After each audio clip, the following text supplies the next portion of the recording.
About 35 years ago, skateboarding began catching on here in Malvern, but it wasn't winning any popularity contests with the police or most of the folks around town.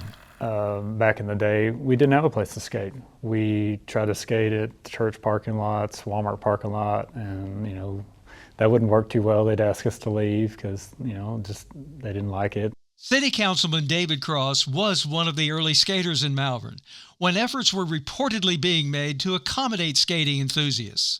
Like you said, we were promised the park years ago, and it just never happened. I don't know if it was financially or just the support wasn't there for it. Where the Banco ZK stage sits today in Malvern City Park, there used to be the Malvern Boys and Girls Club.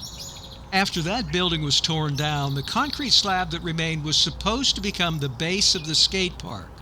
And if you look closely, parts of that old slab are still there, now built into the stage floor.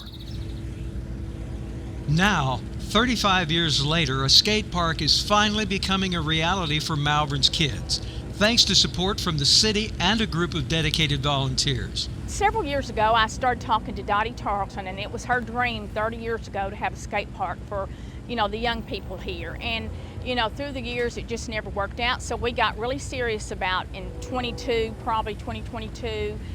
That year, the mayor brought in a company to give the city a price on a new skate park, and the estimate came back in around $600,000, which pretty much stopped the idea in its tracks.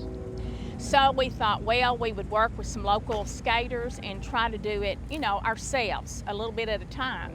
So in 2022, we actually budgeted $30,000 for the skate park.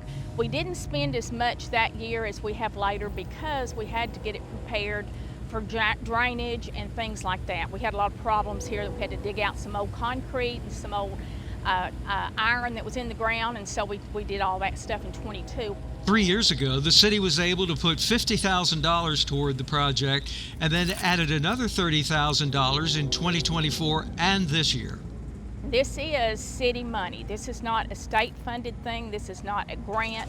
This is city money. We are in the process of applying for a Tony Hawk grant. It's $25,000, but it could help us go a pretty good ways with that. So we have applied for a grant. The good news is that two longtime skateboarders stepped in to help, and because of their willingness to get involved, the project's cost was cut to about half of the original $600,000 estimate. David Cross, who was with the City Council at the time the planning first started, explained how they managed to bring the cost down. So Lathan Harper was one of the initial guys that got the idea together to do it in this location, along with Lance Brownfield. He sat in on that first meeting when we had a big company come from California and gave us that really high estimate to come in and just do the park all at once. And he kind of pulled me aside and said, "Hey, we can do this for probably half the price if we keep it local." With the City Council currently putting in about $30,000 a year, the skate park is on track to be finished around the year 2030. But if the city lands one or more grants along the way, that timeline could move up. It's just another park for our citizens that will give our kids something to do. Well, they currently don't have anything to do like this now. We just encourage y'all to come out and just enjoy the skate park. And if you don't have a skateboard, like I say, bring your little one with their bicycle. They love it.